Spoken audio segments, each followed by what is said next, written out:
فقد قال الله تبارك وتعالى في الكلام المجيد والفرقان الحميد. فأعوذ بالله من الشيطان الرجيم. بسم الله الرحمن الرحيم. قل يا عبادي الذين أسرفوا على أنفسهم لا تقنطوا من رحمة الله إن الله يغفر الذنوب جميعا إنه هو الغفور الرحيم. صدق الله المولانا العظيم وصدق رسوله النبي الكريم المكين الأمين ونحن على ذلك لمن الشاهدين والشاكرين والحمد لله رب العالمين. إن الله وملائكته يصلون على النبي يا أيها الذين آمنوا صلوا عليه وسلموا تسليما. اللهم صل على سيدنا محمد وعلى آل سيدنا محمد وبارك وسلم. صلوا عليه صلاة وسلام عليك يا حبيبي يا رسول اللہ صلی اللہ تعالی علیہ وسلم. معزز سامعین اکرام، اللہ تبارک و تعالی اپنے کلام پاک میں ارشاد فرما رہا ہے، قل یا عبادی الذین اسرفوا. خدا فرما رہا ہے کہ اے نبی آپ اپنی امت سے فرما دیجئے کہ اے میرے امتیوں، اگر تم نے اپنی زندگی میں کوئی گناہ کر لیا ہو، اگر تم سے کوئی نافرمانی ہو گئی ہو تو میری رحمت سے نا امید مت ہونا. رب نے فرمایا کہ ہمیشہ میری رحمت پر یقین رکھنا کہ میں تمہارے گناہوں کو معاف کرنے والا ہوں، بخشنے والا ہوں. اللہ تبارک و تعالی گناہگار بندوں کو یہ بتلا رہا ہے کہ تم سے کوئی گناہ ہو جائے تو کبھی یہ نہ سوچنا کہ اللہ تعالیٰ اگر میں توبہ کروں گا تو میرے گناہ کبھی معاف نہیں کرے گا، یہ کبھی مت سوچنا. بلکہ اللہ یہ فرما رہا ہے کہ میں ہمیشہ تم اگر معافی مانگو گے سچے دل سے تمہارے گناہوں کو یقیناً معاف کروں گا. بندہ اگر اللہ کی بارگاہ میں اپنے آنکھوں میں وہ آنسو لے کر شرمندہ ہو کر رب کی بارگاہ میں اگر وہ معافی مانگتا ہے، اپنے گناہوں کی بخشش کی دعا مانگتا ہے، اللہ تعالیٰ یقیناً اس کو قبول فرماتے ہیں اور اس کی مغفرت بھی فرماتے ہیں اور اللہ اس کی بخشش بھی فرماتے ہیں. حدیث پاک میں آتا ہے کہ ایک گناہگار بندہ اللہ کی بارگاہ میں بہت ہی پریشان حال ہو کر اپنی دعا کی قبولیت کی امید لگا کر اللہ سے دعا کرتا ہے، خدا سے اپنے دعا قبول ہونے کی بار بار گزارش کرتا ہے، لیکن اللہ تبارک و تعالی اس بندے کی دعا کو قبول نہیں فرماتا. خدا اس بندے کی دعا پر توجہ نہیں فرماتا. وہ بندہ دوبارہ رب کی بارگاہ میں آتا ہے، پھر عرض کرتا ہے، اے مالک و مولا میری مغفرت فرما دے، مولا میری بخشش فرما دے. اللہ تعالیٰ پھر بھی اس بندے کی طرف توجہ نہیں فرماتا ہے. وہ بندہ بار بار اللہ کی بارگاہ میں آتا ہے، وہ دعا مانگتا ہے، کبھی اپنے گناہوں کی مغفرت کی دعا مانگتا ہے، کبھی بخشش کی دعا مانگتا ہے، کبھی اپنے پریشانیوں کے حل کی دعا مانگتا ہے، مگر اللہ تبارک و تعالی اس کی دعا کی طرف توجہ نہیں فرماتے، مولا اس کی دعا کو قبول نہیں فرماتے. پھر اس کے بعد وہ بندہ مومن اللہ کی بارگاہ کو نہیں چھوڑتا، وہ خدا کی بارگاہ سے نہیں ہٹتا، وہ بار بار آتا ہے اور اللہ کی بارگاہ میں بار بار وہ مانگتے چلا جاتا ہے. تو اللہ تبارک و تعالی فرشتوں سے فرماتے ہیں، اے فرشتوں اس بندے کو میں بار بار اپنی بارگاہ سے خالی ہاتھ بھیج رہا ہوں، مگر اس بندے کی محبت تو دیکھو، یہ کیسے ضد کر کے میرے پاس آ رہا ہے. جیسے چھوٹے بچے ماں باپ سے بار بار ضد کرنے پر والدین بچوں کو ان کی مانگی ہوئی چیز دلا دیتے ہیں، اسی طرح بندہ اللہ سے بار بار اپنے ماں باپ کی طرح رب سے ضد کر کے اس کو دعا مانگنا چاہیے.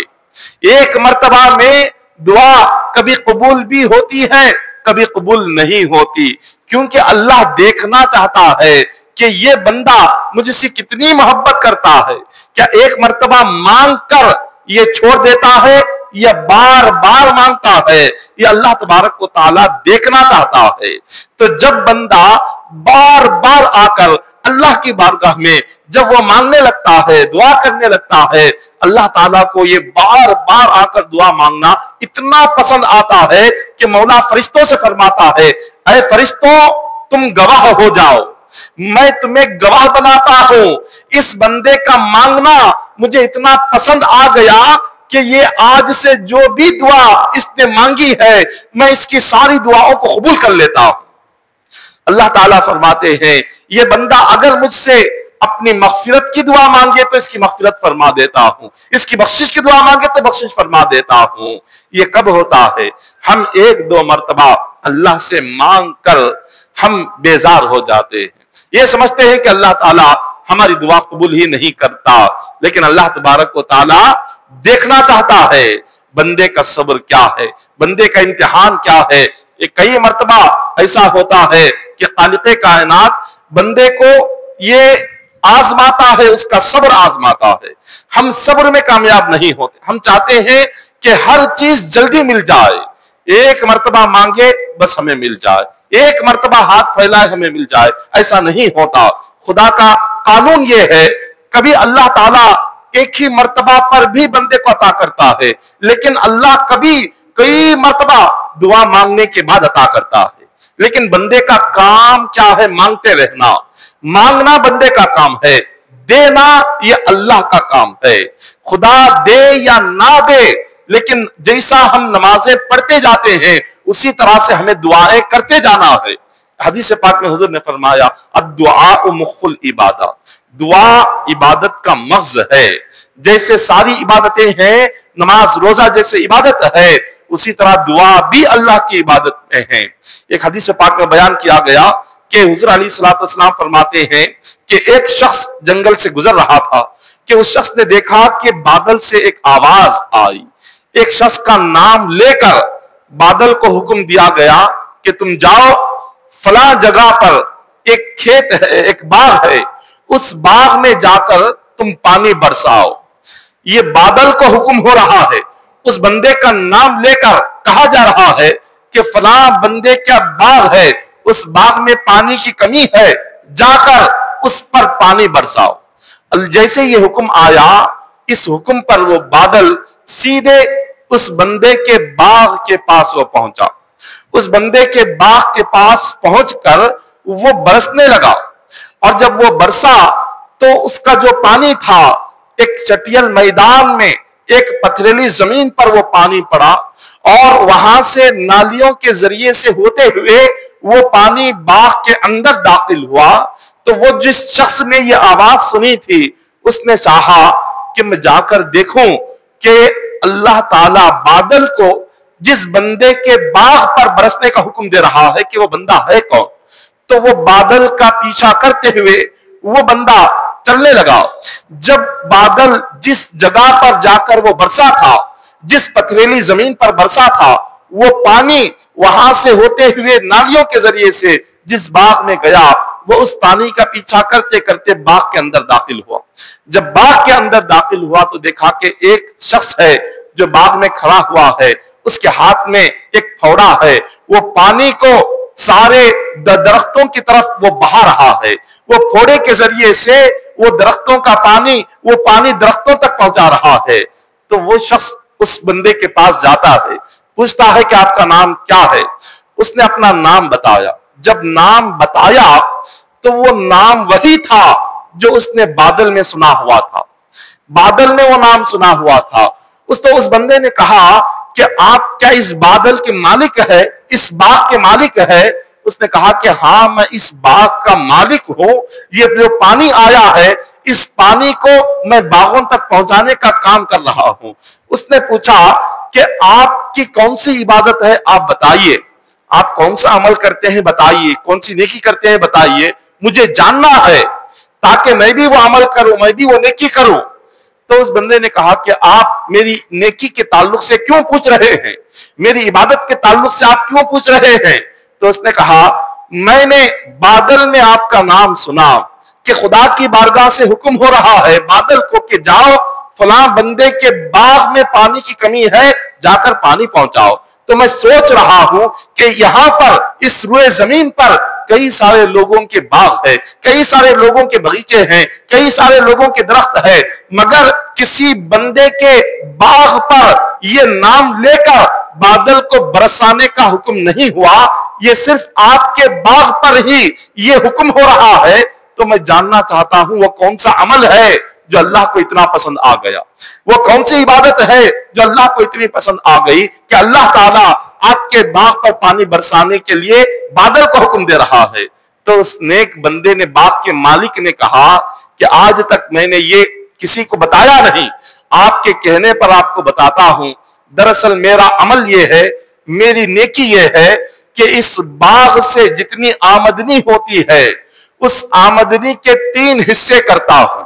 جتنا اس باغ سے مجھے ملتا ہے اس آمدنی کے 3 حصے کرتا ہوں۔ سب سے پہلا حصہ اللہ کی راہ میں پہلے صدقہ کر دیتا ہوں، خیرات کر دیتا ہوں، اپنی ذات کے لیے استعمال نہیں کرتا، اپنے کھانے پینے کے لیے استعمال نہیں کرتا، بلکہ سب سے پہلا جو بھی باغ کا یہ کمائی کا حصہ ہوتا ہے اللہ کی راہ میں یہ خیرات کر دیتا ہوں۔ اور جو دوسرا اس آمدنی سے جو مجھے ملتا ہے وہ اپنے بیوی بچوں پر خرچ کرتا ہوں، اور جو تیسرا حصہ ہوتا ہے اس تیسرے حصے کو اسی باغ کی حفاظت میں، اس باغ کی نگرانی میں لگا دیتا ہوں۔ بس میرا یہ کام ہے۔ تو بندہ جس نے آیا تھا اس سے سوال کیا تھا، وہ کہنے لگا اللہ تعالیٰ کو آپ کا یہ صدقہ کرنا اتنا پسند آ گیا کہ خدا تمہارے اس باغ کے لیے غیب سے پانی کا انتظام کر رہا ہے۔ اللہ تعالیٰ غیب سے اس بندے کی مدد کرتا ہے، غیب سے رزق میں برکت عطا کرتا ہے اس بندے کو جو بندہ صدقہ کرتا ہے، خیرات کرتا ہے۔ صدقہ اور خیرات جو کرتے ہیں اس سے اللہ تعالیٰ کئی ہزاروں قسم کی بیماریوں سے شفا عطا فرماتا ہے، کئی ہزار قسم کی آفتیں بندے کی ٹل جاتی ہے صدقے سے، خیرات سے۔ اگر جب ہم اس کو روکتے ہیں، صدقے کو جب روکتے ہیں بیماریاں شروع ہو جاتی ہے، صدقے کو جب ہم روکتے ہیں، خیرات کو جب ہم روکتے ہیں، اس کے بعد تکالیف آنے شروع ہو جاتے ہیں، مشکلات آنے شروع ہو جاتے ہیں۔ حضرت علی رضی اللہ تعالیٰ عنہ کا فرمان ہے، حضرت علی رضی اللہ تعالیٰ عنہ فرماتے ہیں جب مشکلات کا وقت آ جائے، جب تم مصیبتوں میں گر جاؤ، غم میں گر جاؤ، تمہیں اس مصیبت سے نکلنے کا کوئی راستہ نظر نہ آئے، ایسے وقت میں اللہ سے کاروبار کرو۔ حضرت علی سے پوچھا گیا اللہ سے کاروبار کیسے کریں؟ تو حضرت علی فرماتے ہیں اللہ سے کاروبار کرنا ہو تو تم اپنا مال خیرات کرو، یہ اللہ سے کاروبار کرنے کی طرح ہے۔ صدقہ اور خیرات کیا ہے؟ یہ ہم اللہ سے کاروبار کر رہے ہیں۔ جب بندہ دنیا میں جب اپنا مال کسی کاروبار میں لگاتا ہے اس سے منافع ہوتا ہے۔ یہ خیرات اور صدقہ بھی کیا ہے؟ یہ اللہ سے کاروبار ہے۔ جب ہم اس کو ادا کر رہے ہیں، صدقہ کر رہے ہیں، اللہ اس کا بدلہ 700 گنا بڑھا کر دنیا اور آخرت دونوں جگہ عطا فرماتا ہے۔ یہ حدیث پاک ہے۔ جب بندہ اللہ کو بھول جاتا ہے اور جب وہ گناہوں میں پڑ جاتا ہے، اللہ اس کی سزا بندے کو کبھی دنیا میں بھی عطا کرتا ہے اور قبر میں بھی عطا کرتا ہے۔ گناہ کی جو سزا ہے، جیسے نیک عمل، صدقہ اور خیرات نیک عمل ہے، اس کا پھل بندے کو دنیا میں بھی ملتا ہے، آخرت میں بھی ملتا ہے۔ اسی طرح جو گناہ ہے، گناہوں کی جو سزا ہے، یہ سزا بندے کو دنیا میں بھی ملتی ہے اور آخرت میں بھی ملتی ہے۔ اب وہ کیا ہے؟ حدیث پاک میں حضور علیہ الصلوۃ والسلام آپ فرماتے ہیں کہ حضور کی عادت مبارکہ تھی، حضور نماز فجر کے بعد صحابہ کرام کے درمیان تشریف فرما ہوتے تھے اور صحابہ کو پوچھتے تھے کہ تم میں سے کس نے خواب دیکھا ہے، مجھے سناؤ، میں اس خواب کا مطلب تمہیں بیان کروں گا۔ تو صحابہ کرام میں سے اگر کسی نے خواب دیکھا ہوا ہوتا وہ حضور سے فرماتے کہ حضور آج میں نے یہ خواب دیکھا ہے، تو حضور انہیں خواب کا مطلب بیان فرما دیتے۔ ایک اسی طرح حضور علیہ الصلوۃ والسلام ایک دن نماز فجر ادا کر کے آپ صحابہ کرام کے درمیان تشریف فرما ہوئے اور صحابہ سے پوچھا کہ بتاؤ کہ آج تم میں سے کس نے کوئی خواب دیکھا ہے؟ صحابہ نے کہا کہ حضور ہم نے کوئی خواب نہیں دیکھا۔ حضور علیہ الصلوۃ والسلام فرماتے ہیں آج رات میں نے ایک خواب دیکھا ہے، جو خواب میں تمہیں سناتا ہوں۔ صحابہ اکرام عرض کرنے لگے کہ یا رسول اللہ صلی اللہ علیہ وسلم بتائیے آپ کا خواب کیا ہے، آپ نے خواب میں کیا دیکھا؟ حضور علیہ السلام نے فرمایا کہ میں آرام کر رہا تھا کہ اچانک میرا ہاتھ پکڑ کر دو لوگ مجھے ایک مقدس زمین کے پاس لے گئے۔ حضور علیہ السلام نے ان سے پوچھا کہ تم دونوں کون ہو؟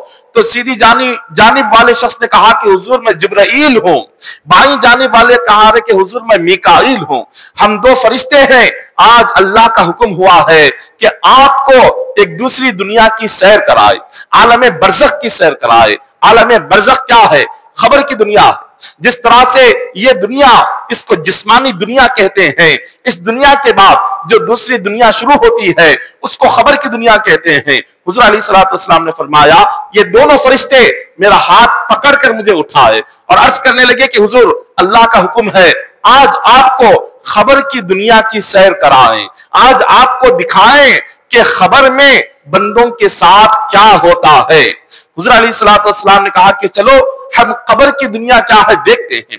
ان دو فرشتوں نے حضور علیہ السلام کو اٹھا کر لے گئے تو حضور فرماتے ہیں جب میں قبر کی دنیا میں پہنچا تو وہاں پر سب سے پہلے میں نے ایک شخص کو دیکھا کہ جو ایک مقام پر بیٹھا ہوا تھا اور دوسرا شخص اس کے ہاتھ میں تیز دھاری دار چھری تھی، اس چھری کو لے کر اس کے چہرے سے سیدھی جانب سے اس کا چہرہ کاٹتا ہوا اس کی گردن تک چلا گیا اور پھر وہ بائیں جانب آتا ہے اور اس کے منہ پر چھری رکھ کر اس کے منہ کو کاٹتے ہوئے گردن تک چلا جاتا ہے۔ جب وہ بائیں جانب سے کاٹتا ہوا گردن تک جاتا ہے تو سیدھی جانب والا چہرہ اچھا ہو جاتا ہے، جب وہ سیدھی جانب والے چہرے کو کاٹ کر جب وہ گردن تک پہنچتا ہے تو بائیں جانب والا چہرہ اچھا ہو جاتا ہے۔ یہ سلسلہ مسلسل جاری ہے، مسلسل اسی طرح اس کے منہ کو کاٹا جا رہا ہے، پھر اس کا منہ اچھا ہو رہا ہے۔ حضور علیہ السلام نے پوچھا اے جبرائیل یہ کون بندہ ہے، آج اس کے ساتھ ایسا بدترین سلوک کیوں ہو رہا ہے؟ جبرائیل امین فرماتے ہیں یا رسول اللہ صلی اللہ علیہ وسلم یہ آپ کا ہی امتی ہے۔ حضور نے پوچھا کیا میرا امتی ہے؟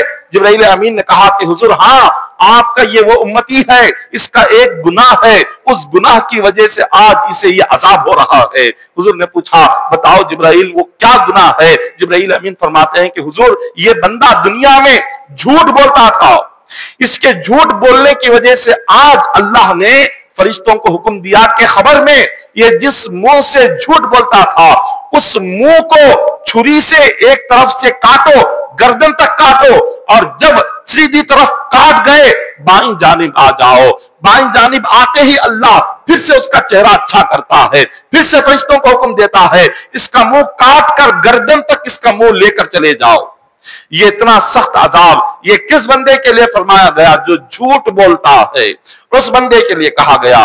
پھر حضور فرماتے ہیں میں نے اس قبر کی دنیا میں آگے بڑھا تو میں نے ایک دوسرے شخص کو دیکھا، ایک ایسا شخص تھا کہ جو زمین پر لیٹا ہوا ہے اور ایک دوسرا شخص اس کے سر پر ایک بڑا سا پتھر لے کر اس کا سر کچل رہا ہے اور جیسے ہی اس کا سر وہ پتھر لے کر سر پر ڈالتا ہے وہ چیختا ہے، چلاتا ہے اور وہ پتھر لڑکتا ہوا وہ نیچے کی طرف چلا جاتا ہے۔ پھر وہ فرشتہ نیچے سے وہ پتھر اٹھا کر جیسے ہی لاتا ہے اس کا پھٹا ہوا سر پہلے سے بھی اچھا ہو جاتا ہے۔ پھر حکم ہوتا ہے فرشتے کو اس کے سر پر دوبارہ سے اس کو اٹھاؤ اور یہ پتھر ڈال دو، پھر وہ پتھر ڈال دیتا ہے۔ یہ سلسلہ اسی طرح سے جاری تھا۔ حضور علیہ السلام نے جبرائیل امین سے فرمایا جبرائیل بتاؤ یہ کون بندہ ہے، اس کا گناہ کیا ہے؟ جبرائیل امین فرماتے ہیں یا رسول اللہ صلی اللہ علیہ وسلم یہ آپ کی امت کا وہ شخص ہے جو دنیا میں نماز ادا نہیں کرتا تھا،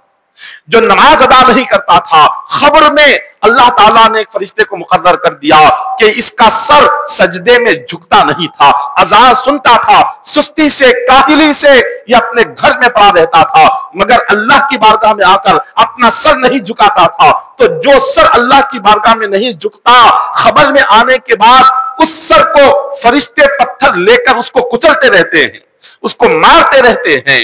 یہ عذاب ہے خبر کا۔ حضور فرماتے ہیں یہ منظر دیکھ کر جب میں آگے بڑھا تو میں نے وہاں پر دیکھا کہ ایک بڑا سا کنواں ہے اور اس کنویں میں بہت ہی گہرائی تک آگ جلی ہوئی ہے اور اس میں کئی سارے مرد ہیں، عورتیں ہیں جو چیخ رہے ہیں چلا رہے ہیں، وہ آگ کبھی وہ ابلتے ہوئے اوپر تک آتی ہے، جیسے جیسے آگ اوپر آتی ہے کنویں پر وہ سارے لوگ چیختے ہوئے چلاتے ہوئے وہ بھی اوپر آ جاتے ہیں، جب آگ اس کنویں کے نیچے جاتی ہے وہ سارے لوگ چیختے ہوئے چلاتے ہوئے وہ بھی نیچے چلے جاتے ہیں، یہی سلسلہ چل رہا ہے اور وہ چیخ رہے ہیں، آگ انہیں جلا رہی ہے۔ حضور علیہ السلام نے جبرائیل سے پوچھا، اے جبرائیل یہ کون بندے ہیں؟ جبرائیل امین نے فرمایا، حضور یہ آپ کی امت کے وہ مرد اور عورتیں ہیں جو دنیا میں زنا کیا کرتے تھے، ان کی سزا خبر میں یہ ہے کہ جو دنیا میں زنا کر کے بغیر توبہ کیے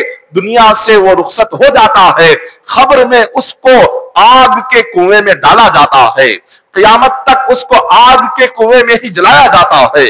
حضور علیہ السلام نے یہ منظر دیکھا، یہ دیکھ کر حضور جب آگے بڑھے تو آقا علیہ السلام فرماتے ہیں، میں نے آگے ایک ایسا منظر دیکھا کہ ایک خون کی نہر ہے اور ایک بندہ اس خون کی نہر میں، خون کے دریا میں درمیان میں کھڑا ہوا ہے اور دوسرا دریا کے کنارے پر کھڑا ہوا ہے۔ وہ بندہ جو دریا کے اندر خون میں کھڑا ہوا ہے وہ اس دریا سے باہر نکلنا چاہتا ہے، لیکن کنارے پر رہنے والا، کنارے پر جو کھڑا ہوا ہے وہ پتھر لے کر اس کو مارتا ہے، کہتا ہے کہ درمیان میں مت کھڑا رہنا، واپس چلا جا۔ وہ اس خون کے دریا سے باہر آنا چاہتا ہے مگر کنارے پر کھڑا رہنے والا شخص پتھر مار مار کر اس کو واپس اندر بھیجتا چلا جاتا ہے۔ اب حضور علیہ السلام فرماتے ہیں کہ جبرائیل یہ کون بندہ ہے جو خون کے اس دریا میں کھڑا ہوا ہے، جو باہر نکلنے کی کوشش تو کر رہا ہے مگر نکل نہیں پا رہا؟ حضور علیہ السلام کو جبرائیل فرماتے ہیں، یا رسول اللہ صلی اللہ علیہ وسلم یہ آپ کی امت کا وہ بندہ ہے جو دنیا میں سود کھایا کرتا تھا، اس کے سود کی وجہ سے آج اللہ تعالیٰ نے اس کو ایک نہر، خون کی نہر کے اندر اس کو کھڑا کر دیا ہے۔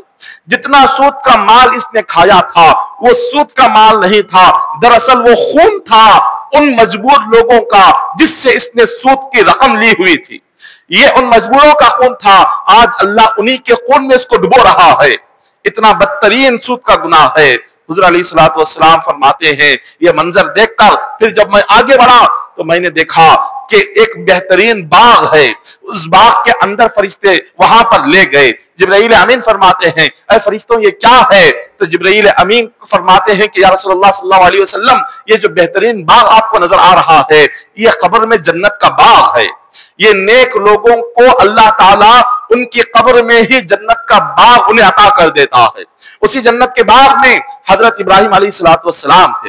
ابراہیم علیہ السلام کو جب حضور علیہ السلام نے دیکھا اور فرمایا کہ جبرائیل ابراہیم علیہ السلام کے سامنے اتنے سارے چھوٹے چھوٹے معصوم بچے بیٹھے ہوئے ہیں، یہ معصوم بچے کون ہیں؟ تو جبرائیل امین فرماتے ہیں کہ حضور جو بچے دنیا میں بالغ ہونے سے پہلے بچپن میں جن کا انتقال ہو جاتا ہے وہ سارے بچے حضرت ابراہیم علیہ السلام کے ساتھ جنت میں رہتے ہیں، ابراہیم علیہ السلام ان کی پرورش فرماتے ہیں، جنت میں ان کی نگرانی اور حفاظت کرتے ہیں حضرت ابراہیم علیہ السلام۔ یہ منظر دیکھ کر ابراہیم علیہ السلام فرماتے ہیں کہ حضور آئے آپ کو اس درخت کے اوپر لے کر چلتا ہوں، اس جنت کے اوپر لے کر چلتا ہوں۔ حضور علیہ السلام کو جس جنت کے اوپر لے کر گئے، آقا علیہ السلام نے دیکھا وہاں پر کئی سالے بوڑھے بھی تھے، بچے بھی تھے، عورتیں بھی تھے، نوجوان بھی تھے اور عالی شان محلات رکھے ہوئے تھے اور وہاں پر جنت سجی ہوئی تھی۔ حضور علیہ السلام کو جبرائیل امین نے فرمایا کہ حضور جتنے بھی آپ کی امت کے نیک بندے ہیں ان کی قبر میں ایسے ہی محلات ہوں گے، ان کی قبر میں ایسی ہی جنت کی نعمتیں ہوں گی۔ اس کے اوپر آقا علیہ السلام کو ایک دوسرے محل میں لے جایا گیا۔ حضور فرماتے ہیں ایک دوسرا محل اتنا عالی شان تھا اور اتنا نورانی تھا، میں نے آج تک ایسا نورانی، ایسا حسین اور خوبصورت محل نہیں دیکھا۔ حضور علیہ السلام نے پوچھا جبرائیل یہ کس کا ہے؟ جبرائیل امین فرماتے ہیں یا رسول اللہ صلی اللہ علیہ وسلم اس محل میں وہ نوجوان اور وہ بوڑھے لوگ حاضر ہوں گے جنہوں نے دنیا میں اللہ کی راہ میں اپنا سر کٹایا ہوگا، جو شہید ہوئے ہوں گے۔ اللہ شہیدوں کو اور اللہ اپنے عاشق بندوں کو یہ محل عطا فرماتا ہے، یہ مقام اللہ تعالیٰ عام بندوں کے لیے قبر میں ایک الگ سی جنت ہوتی ہے، خدا اپنے خاص بندوں کے لیے قبر میں بہت ہی عالی شان جنت کے انتظامات فرماتا ہے۔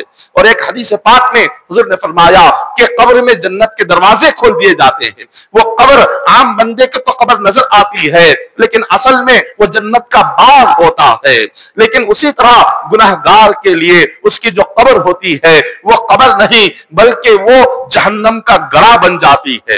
اس کی قبر کو جہنم کا گڑھا بنا دیا جاتا ہے اور جہنم کے دروازے کھول دیے جاتے ہیں۔ اسی لیے حدیث پاک میں آقا علیہ الصلوۃ والسلام نے ارشاد فرمایا کہ دنیا میں اللہ کی بارگاہ میں جتنا صبر کرو گے، جتنا شکر کرو گے، اللہ تعالیٰ اس کے صبر کا بدلہ بندے کو دنیا میں بھی عطا کرتا ہے، قبر میں بھی عطا فرماتا ہے۔ اور جب بندے کا صبر ختم ہو جاتا ہے، جب وہ اللہ کی ذات پر یقین نہیں کرتا، بھروسہ نہیں کرتا اور بغیر یقین کرے کہ وہ اللہ کی ذات پر بھروسہ کرے بغیر، اللہ کی ذات پر یقین کرے بغیر وہ جتنی محنت کر لے، اللہ تعالیٰ اس میں کامیابی عطا نہیں کرتا۔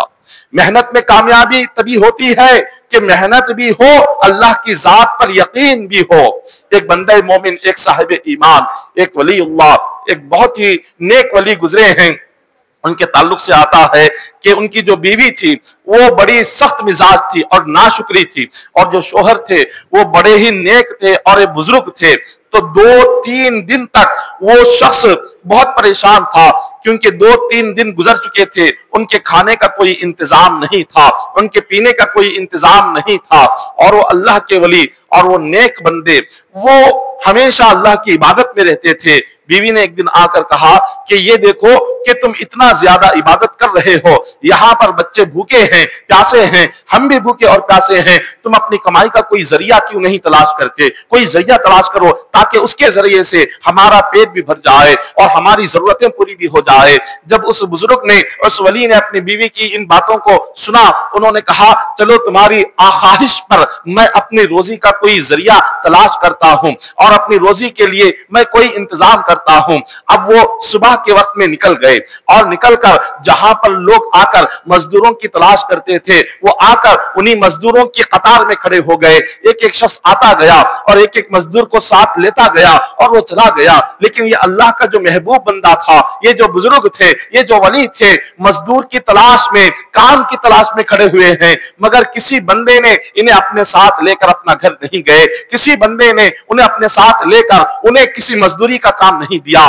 اب انہوں نے سوچا کہ سارے مزدور تو چلے گئے، مزدوری کا وقت بھی ہو چکا، اب میں تنہا رہ گیا ہوں، اب میں کیا کروں؟ سوچا چلو میں دنیاوی کام نہیں تو کیا ہوا، میں اللہ کا کام کروں گا، میں رب کا کام کروں گا۔ اور اللہ کا کام کیا کیا؟ اب وہاں سے سیدھے قریب میں مسجد تھی، وہاں چلے گئے اور صبح سے لے کر نماز عشاء تک نوافل ادا کیے، قرآن پاک کی تلاوت ادا کی، ذکر کیا، وظائف کیا، عشاء کی نماز تک بس عبادت میں رہے۔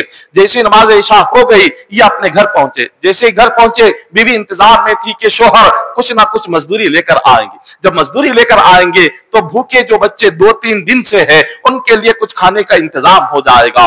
جب دیکھا کہ شوہر کے ہاتھ خالی ہے تو پوچھا کہ صبح سے شام تک کہاں تھے؟ تو انہوں نے کہا میں تو مزدوری کر رہا تھا۔ بیوی نے کہا مزدوری کیا ہے؟ تو تمہارے ہاتھ میں اس مزدوری کا صلہ نہیں ہے، کوئی رقم نہیں ہے، کوئی کھانے پینے کی چیزیں تم نے نہیں خریدی؟ تو اس بزرگ نے کہا میرا جو مالک ہے، میرا جو آقا ہے، اس نے کہا ہے کہ تمہیں مزدوری کل عطا کروں گا، تو کل یقیناً میں مزدوری لے کر آؤں گا، میرے مالک نے کل کا وعدہ کیا ہے۔ اتنا کہا، رات ہو گئی، سو گئے۔ جیسے ہی صبح ہوئی، صبح ہوتے ہی یہ فجر کی نماز ادا کرتے ہیں اور جا کر اسی مقام پر راستے میں بازار میں کھڑے ہو جاتے ہیں جہاں پر لوگ آ کر مزدوروں کو اپنے ساتھ لے کر جاتے تھے۔ دوسرے دن بھی ایک ایک کر کے سارے مزدور چلے گئے، مگر یہی ولی اللہ وہاں پر رہ گئے، یہی بزرگ رہ گئے، کسی نے آ کر انہیں مزدوری کے لیے اپنے ساتھ لے کر نہیں گئے۔ جب انہوں نے دیکھا کہ پہلا دن بھی ایسے ہی گزر گیا، اب دوسرا دن بھی اسی طرح سے گزر گیا، تو سوچا کہ اب تو کوئی آ کر مجھے لے کر جائے گا نہیں، مزدوری کا وقت ہو چکا ہے، کام کا وقت ہو چکا ہے، اب چلو میں دنیا کا کام نہیں تو کیا ہوا، اللہ کا کام کروں گا، میں اللہ کا کام کروں گا۔ تو یہ سیدھے چلے گئے۔ اب مسجد میں جا کر اب وہاں اب انہوں نے نفل نمازیں شروع کر دی، نفل نمازیں پڑھتے گئے، قرآن پاک کی تلاوت کرتے گئے، ذکر و اذکار کرتے گئے، درود پاک پڑھتے گئے، عشاء تک اسی طرح عبادت میں مصروف رہے۔ جیسے نماز عشاء ہو گئی، رات کے وقت میں جب اپنے مکان پہنچے، بیوی انتظار میں ہے کہ اب میرا شوہر